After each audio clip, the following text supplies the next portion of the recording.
नमस्कार दोस्तों, आप सभी का स्वागत करते हैं यूकेएसएससी एंड यूकेपीएससी क्रैकर में। तो उत्तराखंड में एक और नई वैकेंसी निकली है। पशुपालन विभाग में पशुधन प्रसार अधिकारी की ये वैकेंसी रहने वाली है। तो लाइफ स्टॉक एक्सचेंज ऑफिसर की ये वैकेंसी रहेगी।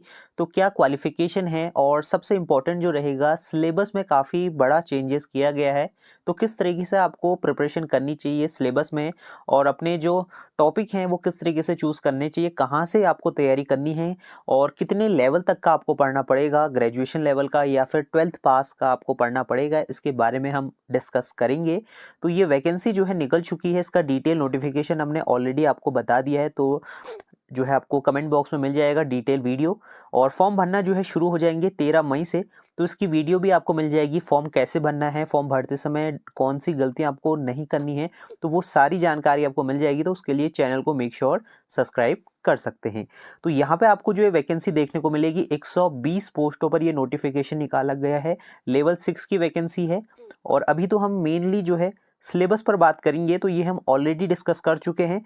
बस एक बार आपको बता दें कि इसमें जो क्वालिफिकेशन रहेगी वो बीएससी आपकी होनी चाहिए, या फिर आपने बीएससी बॉटनी से करा होना चाहिए, या एग्रीकल्चर से, या फिर पशुपालन से। तो आपने अगर बीएससी करी है तो आप इसके फॉर्म को भर पाएंगे। तो सीधे सिलेबस देख लेते हैं कि क्या सिलेबस में बहुत बड़ा चेंजेस किया गया है, क्योंकि इससे पहले जो था सिलेबस अलग था, अब जो है सिलेबस अलग है। तो यहाँ पे आपको दिखेगा Uttarakhand animal husbandry department life stock exchange extension officer की ये वैकेंसी रहेगी। तो लियो भी इसको जो है कहते हैं शॉर्ट में। तो ये वैकेंसी रहेगी लियो की, और इसमें जो है आपका एग्ज़ाम जो रहेगा वो 100 मार्क्स का 100 क्वेश्चन और 2 घंटे का समय मिलेगा। तो देखिए, इसमें दो लोग हो सकते हैं अलग अलग, क्योंकि इसमें जो तैयारी करने वाले लोग हैं वो बायो स्ट्रीम के भी हो सकते हैं या फिर एग्रीकल्चर स्ट्रीम के भी हो सकते हैं। तो आपको चॉइस दी जाएगी कि आप चाहें तो बायो चूज़ कर सकते हैं या एग्रीकल्चर चूज़ कर सकते हैं एग्ज़ाम में। मतलब आप अगर इसका एग्ज़ाम देंगे तो आप पे डिपेंड करता है, आप कुछ भी चूज़ करें। तो पहला जो सेक्शन रहेगा वो 30 मार्क्स का, वो सभी के लिए रहेगा। अगर आपकी बायो है, एग्रीकल्चर है, तो आप इसको कंपलसरी रहेगा। तो 30 क्वेश्चंस आपके रहेंगे, हिंदी और इंग्लिश में रहेंगे।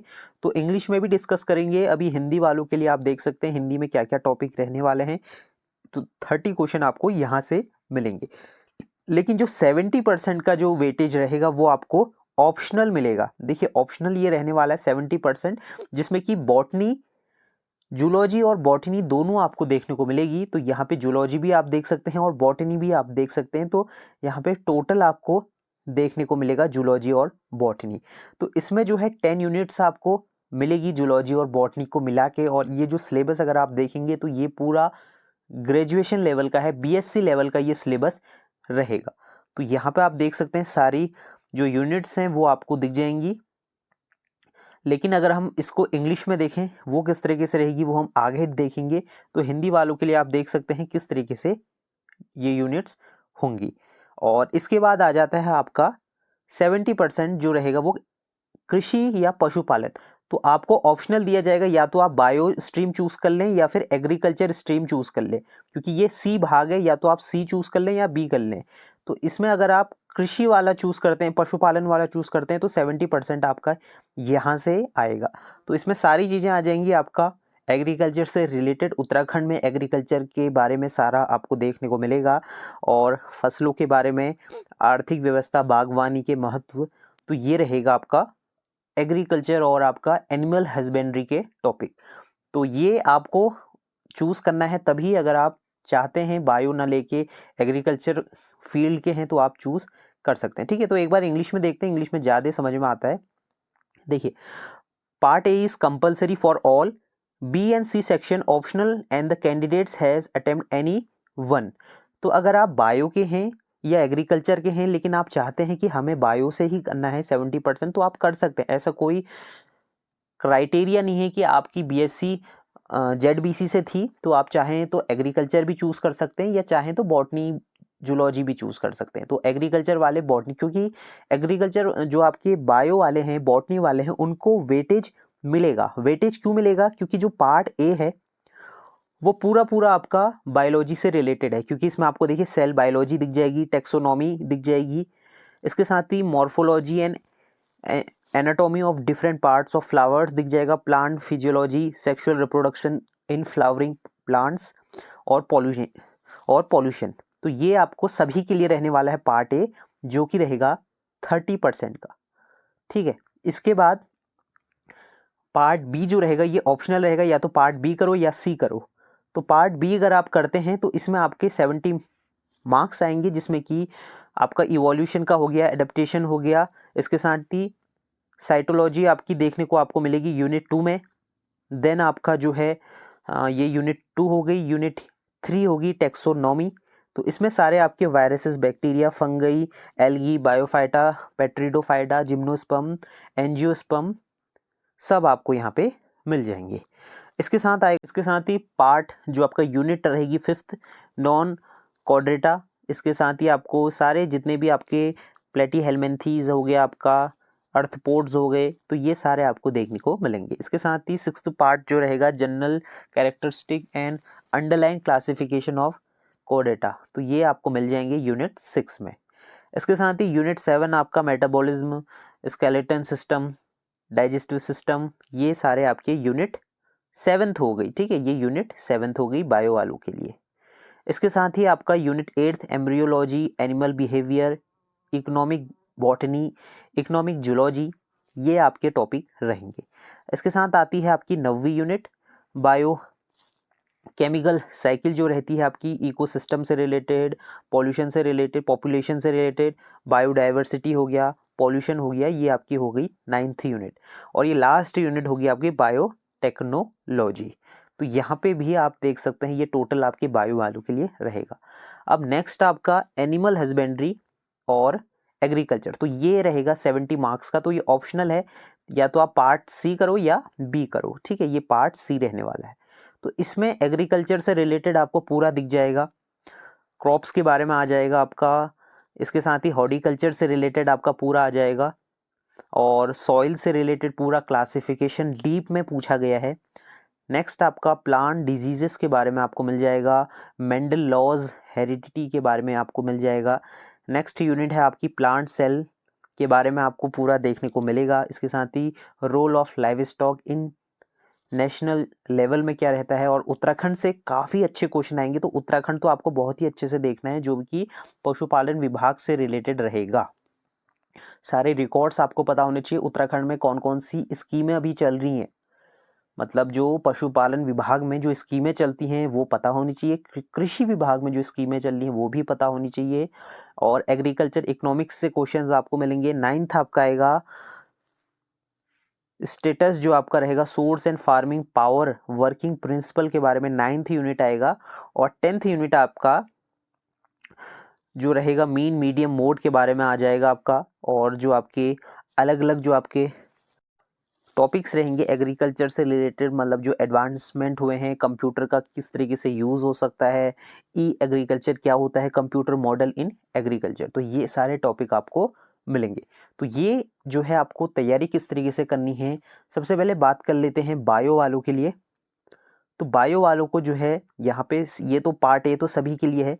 तो सबसे पहले आपको जो है अपना एनसीईआरटी को कवर अप करना होगा, एनसीईआरटी आपको देखनी होगी, उसके बाद ही आप लोग आगे बढ़ें। ये नहीं कि आप सीधे बीएससी लेवल की तैयारी शुरू कर रहे हैं। एनसीईआरटी आपको सबसे पहले पढ़नी होगी। एनसीईआरटी में 11th और 12th आपके लिए बहुत ही इंपॉर्टेंट रहेगी। इसके बाद ही आप लोगों को आगे बढ़ना होगा। देन आपको ग्रेजुएशन लेवल की जो टॉपिक्स हैं वो देखने को मिलेंगे। तो एनसीईआरटी तो सभी के पास होती है, ऑनलाइन भी आप ले सकते हैं। अब बात आती है, अगर आपको थोड़ा डीप में पढ़ना है, जैसे इकोलॉजी हो गया, एडेप्टेशन हो गया, ये पढ़ना है, तो इसके लिए कहाँ से पढ़ें? तो देखिए बुक आती है ओपन यूनिवर्सिटी की, उत्तराखंड ओपन यूनिवर्सिटी की, तो वहाँ पे सारी पीडीएफ आपको अवेलेबल हो जाएंगी। बॉटनी फर्स्ट ईयर डालेंगे, जूलॉजी फर्स्ट ईयर डालेंगे, सेकंड ईयर, थर्ड ईयर, तो सारी बुक्स आपको मिल जाएंगी। तो आप सिलेबस के अकॉर्डिंग यहाँ से सारे टॉपिक्स को कवर कर पाएंगे।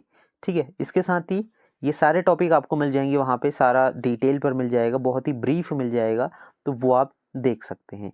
इसके बाद आ जाता है आपका नेक्स्ट पार्ट, जो कि है एग्रीकल्चर से रिलेटेड। देखिए एग्रीकल्चर में आपको सबसे पहले बेसिक अगर बात करें तो जो आपकी बुक है नीम सुंदरा की, नीम राज की, तो वो आपको देख लेनी है।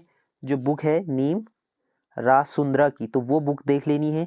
इसके साथ ही एक दो बुकें और है, उसकी लिंक मैं आपको डिस्क्रिप्शन में दे दूंगा, उसको आप तैयारी करें। लेकिन बेसिक से आप अभी शुरू करें अपना जो अगर आप एग्रीकल्चर बैकग्राउंड के हैं तो वो अपनी जो बुकें हैं जो आपके कॉलेजों में बुक चली थी उसी को देखें, क्योंकि उससे आपको ज़्यादा समझ में आएगा, उसके बाद ही कोई बुक में जाए। तो इसके लिए आपको दो बुकें अलग अलग लेनी पड़ेगी, एग्रीकल्चर की अलग बुक चलेगी और एनिमल हस्बेंड्री की अलग बुक चलेगी। ठीक है, तो इसमें दो बुकें चलेंगी, इसकी मैं आपको लिंक प्रोवाइड करा दूंगा कौन कौन सी बुकें आपको देखनी होंगी। सबसे पहले आपको अपना पार्ट ए को कंप्लीट करना है, उसके बाद आपको पार्ट बी में अपनी तैयारी करनी होगी। तो इसकी प्रिपरेशन अगर आप करना चाहते हैं या फिर आपको प्रीवियस क्वेश्चन पेपर चाहिए, नोट्स चाहिए और मॉक टेस्ट चाहिए, इससे रिलेटेड अगर फॉर्म भरना है, किस तरीके से फॉर्म भरे जाएंगे और क्या क्या चीज़ें उसमें डॉक्यूमेंट्स चाहिए होंगे, वो सारी चीज़ें आपको अवेलेबल कराई जाएंगी। तो उसके लिए आप हमारा जो कोर्स है वो भी इनरोल कर सकते हैं। उसमें आपको सारा जो गाइडेंस है वो मिल जाएगा, किस बुक से आपको पढ़ना चाहिए, किस तरीके से आपको प्रिपरेशन करनी चाहिए। तो उसके लिए आप हमें इस नंबर पे व्हाट्सअप कर सकते हैं। व्हाट्सअप नंबर आपको यहाँ पे मेंशन होगा, डिस्क्रिप्शन बॉक्स में भी मिल जाएगा, वहाँ पे जाके भी आप देख सकते हैं। तो हमारे कोर्स की जो फीस रहती है, नॉमिनल फीस है 299, मतलब आपके फॉर्म भरने से भी कम फीस हमारी रहने वाली है 299, जिसमें कि आपको पूरी गाइडेंस मिलेगी किस तरीके से रहने वाला है। एग्जामिनेशन जो है इसका होने जा रहा है 12 जुलाई को। मे बी ये डेट को थोड़ा आगे शिफ्ट किया जा सकता है, लेकिन अभी एक्सपेक्टेड डेट 12 जुलाई है, क्योंकि इसमें अभी लेक्चरर बायोलॉजी का भी एग्ज़ाम होने जा रहा है 12 जुलाई को। मे बी इसका एग्ज़ाम डेट आगे शिफ्ट हो सकती है, तो जो भी अपडेट मिलेगा वो हम आपको बता देंगे। तो इसके लिए आपको एग्रीकल्चर अभी शुरू कर देना, इसकी लिंक भी मैं आपको प्रोवाइड करा दूंगा कि कौन कौन से जो टॉपिक्स हैं वो इम्पोर्टेंट आपके लिए रहेंगे, तो उस हिसाब से आप अपनी तैयारी शुरू कर दें।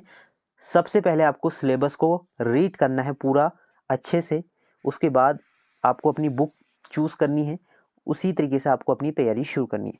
और दूसरी चीज़, जब तक आपका सिलेबस कंप्लीट नहीं होता तो आप कोई भी एग्ज़ाम नहीं निकाल सकते। तो ये बात को आपको ध्यान में रखना है कि जब तक आपने सिलेबस को अच्छे से नहीं देखा तब तक आप कोई भी एग्ज़ाम नहीं निकाल सकते। ये भूल जाना कि हम इतना पढ़ के जाएंगे और हमारा हो जाएगा। जब तक आपने पूरा सिलेबस बाय हार्ट नहीं करा तब तक आपका कोई भी सिलेक्शन कभी भी कहीं भी नहीं होने वाला। ठीक है, तो ये बातों को याद रखना है। अगर कोई क्वेरी है तो कमेंट कर सकते हैं, और साथ में अगर आप बैच लेना चाहते हैं, कोर्स लेना चाहते हैं, तो व्हाट्सअप में आप हमें व्हाट्सअप मैसेज कर सकते हैं। तो व्हाट्सअप नंबर आपको डिस्क्रिप्शन बॉक्स में मिल जाएगा, और इसके फॉर्म आप भर सकते हैं। फॉर्म भरना जो है 13 तारीख से शुरू हो जाएंगे, और इसमें जो है लास्ट डेट जो रहेगी वो 2 जून को इसकी रहने वाली है। एग्जामिनेशन 12 जुलाई को इसका कंडक्ट कराया जाने वाला है। तो ये वैकेंसी रहेगी, और इसमें रिजर्वेशन वगैरह आप यहाँ पे देख लो। टोटल पोस्टें आपकी 108 हैं जो सीधी भर्ती से हैं, और इसमें जो रिजर्वेशन मिलेगा वो फीमेल्स का कुछ इस तरीके से 31 सीटें फीमेल्स के लिए रिजर्व हैं अलग से, और भी पोस्टें यहाँ पे रिजर्व रहेंगी। और जनरल वालों के लिए पोस्टें कितनी हैं, तो ये देखिए, जनरल बॉयज़ की बात करूँ तो ये पोस्टों को अगर आप माइनस कर लोगे तो जो बचेगा वो जनरल बॉयज़ के लिए बचेगा। तो काफ़ी कम पोस्टें बचती है जनरल बॉयज़ के लिए, और 4 पोस्टें ये भी कम कर लेना, और इस हिसाब से आपको अपनी प्रिपरेशन को शुरू करना होगा। तो कोई भी अपडेट मिलता है वो हम आपको प्रोवाइड करा देंगे। चैनल के साथ बने रहिए, मिलते हैं नेक्स्ट वीडियो में, तब तक के लिए बाय बाय।